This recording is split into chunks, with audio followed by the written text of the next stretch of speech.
Hey everyone, this is Neil King, and I'm out on the road at a friend's house in Riverton where she had Freedy Johnston, the great singer-songwriter,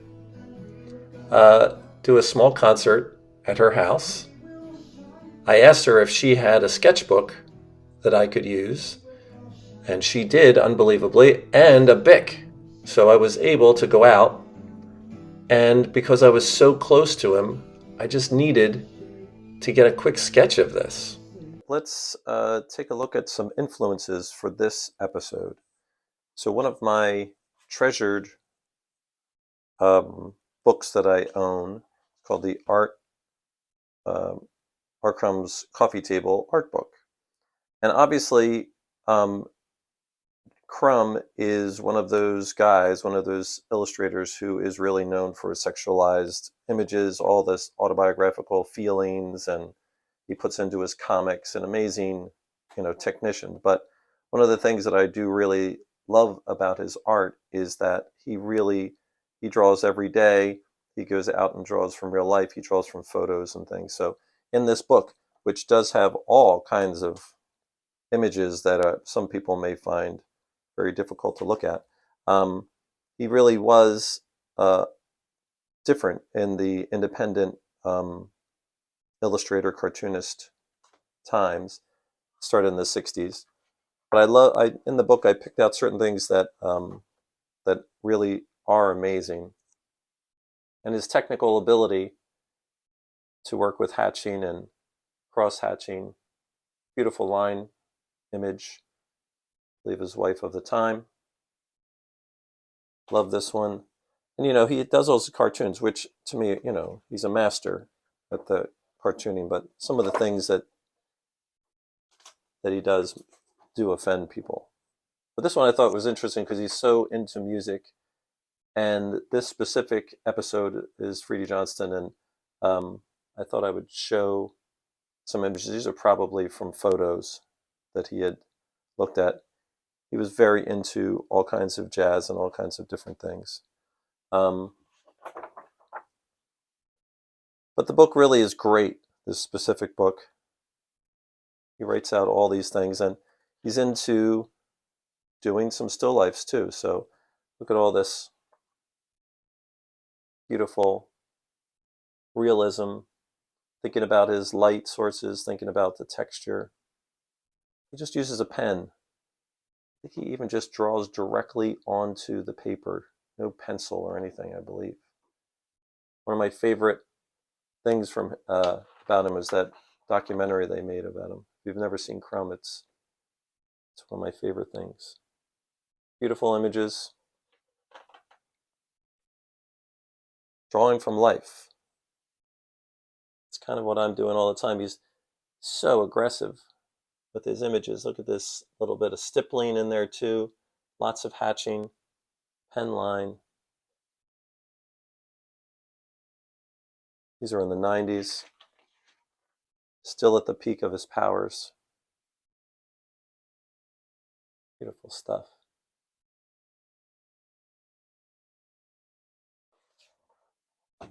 Ryder Crumb.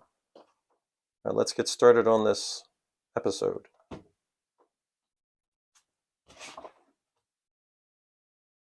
So as always, I try as quickly as I can when I start these types of things, even though I'm with people around me. I'm just trying to lay in some of my shapes, because usually in a situation like this, if it's a performer, they're moving a lot. But Freedy had to sit in that little, very cool looking chair, which was another great thing to have to draw, to get through the concert. Really, it was, I think it was a sciatica or something, really bothering a poor guy, but he's tough. So he went out and he performed anyway. So again, here I am, and he was in one space. So what I try to do is, again, just try to lay in some of the big parts that are big contrasty areas that I look at. And I keep looking back and forth. And the good thing about what he has on his face, which always helps us, is a pair of glasses. So to try to make it look like someone. When you have something like that, he's got that cool hat on. He's basically dressed in mostly black. So those are the things I'm trying to hook up to as an illustrator to try to get some kind of resemblance. And again, when you're working in a small area like this, you're just trying to move pretty quickly. And again, his head is moving in different directions. But as I do it, as a cartoonist, I know kind of where things are going to fall, but I have to keep saying to myself, like, can I get the resemblance? Can I make that his mouth look a certain way, or focus in on just where that jaw is going in that area, trying to make sure. And these are the little parts I keep looking back and forth. But remember, every little line when you're working like this is important. And I have many times had to fight illustrations to get closer to what I hope kind of looks like the person. I'm not a caricaturist, but I was just like, as I'm drawing this, I'm like, I think I got that nose right, and I think I got the mouth right. So I'm kind of moving on. So I know that I'm just setting in, because I have my big shapes are there. I just want to keep focusing in on his face and what he's wearing and how the folds are going. So as I keep saying to viewers, when you're seeing things like this, is you keep looking for your proportions. I'm looking at his head compared to his arm, and I'm just laying it in. Trying again, even though I'm hatching a lot and I'm just trying to get that in, I just keep thinking, there's a lot of great light in the area.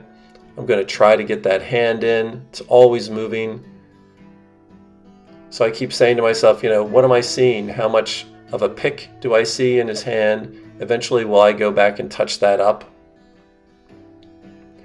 So he's just doing a great job up there, and he's singing so well. It's so nice to be in an environment like this. I was so glad that I thought about doing this, because again, you don't get that many chances to do it, especially somebody live.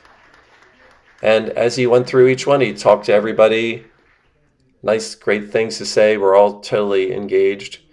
So again, as he's doing that, I'm making my way through, trying to see if that leg, because it's in the foreground, just trying to make sure I have good shapes, understandable enough. Again, he's wearing pretty much all black. And then that leg in the back, where it recedes a little bit, a little foreshortening, but it really you just want to make that go back. So you read it like that. It's a great venue, great light. So now I'm kind of working on the microphone stand. And these are things, again, if I was just cartooning, I would make stuff up and it wouldn't be real.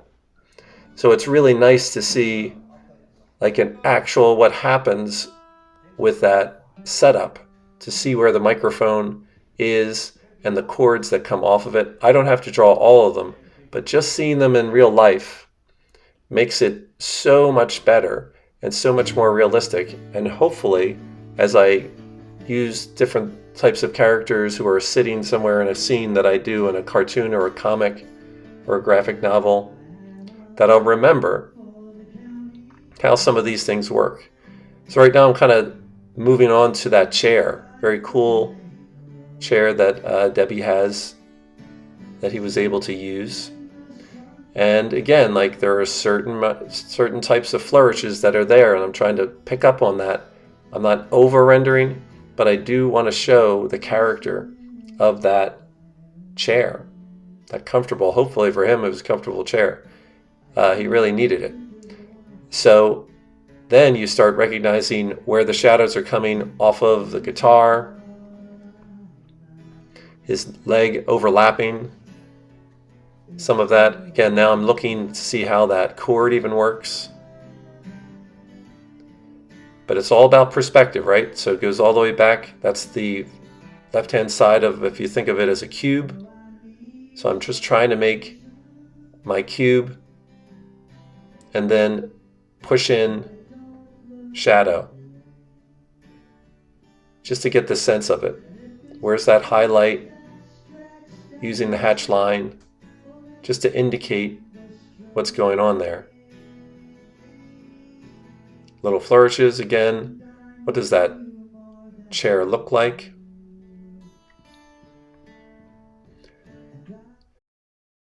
Remember, everyone, I am a working cartoonist, so one of the titles that I have that I'd like you to take a look for on my Amazon store is Spaghetti Eddie with the Meatball Eyes. It's a fun little all ages book, all in rhyme scheme. Everything rhymes with spaghetti. And I did this fun piece. It's one of my Mongo comics, boys and girls books, seeing what happens if you love spaghetti too much. I used to have a friend, his name was Spaghetti Eddie with the meatball eyes, and I made up an idea of what really would happen if all you would eat is spaghetti. So it's a fun little piece. I have it on Amazon.com. Take a look for it. As always, all of the information is in the description of the video that you're watching. Thanks. Now, usually, I wouldn't have a whole lot of time to just sit there and look at all of the extra little things that are around. So there are lots of things in the background. Look at all these great signs she has they're in the areas. She has these chairs behind him. So still, though, just trying to get that pedal in there. Things that I just would not think of myself if I was drawing someone playing a guitar. Like, how does this all work? That connects up there. It comes around. Again, just focusing on what's contrasting, looking at that little part.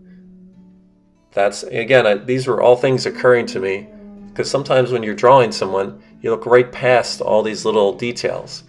So I've just, by drawing from life, you just all of a sudden you're like, well, and if you have time, you're like, well, that's where a chord would go, and here's some of the chairs in the background. Again, I'm trying to get a little bit of space that he's around. There's this incredible kind of circus type of image behind him that I could just draw myself. I would like to draw that by itself. But I'm just trying to make my way through. He continues on with this stuff. This probably took all of, I would like to say, about 15 minutes or so, maybe just a little bit longer. Here I've already laid in some of the chairs. I have that love sign. That's super cool. Brings so much character to the room. Obviously, Debbie's a great interior designer. It's a great room that she had added. And she's had a lot of performers come there. And I've been to one other one just like this. So as you can see, I'm really pretty much done. I'm going in there. I'm finishing off that image. I think it's pretty much there. Hope all of you enjoyed this. Remember to like and subscribe. Thanks for Debbie and Freedy Johnston for letting me go out there and draw during this incredibly amazing concert from one of the great singer-songwriters in the business.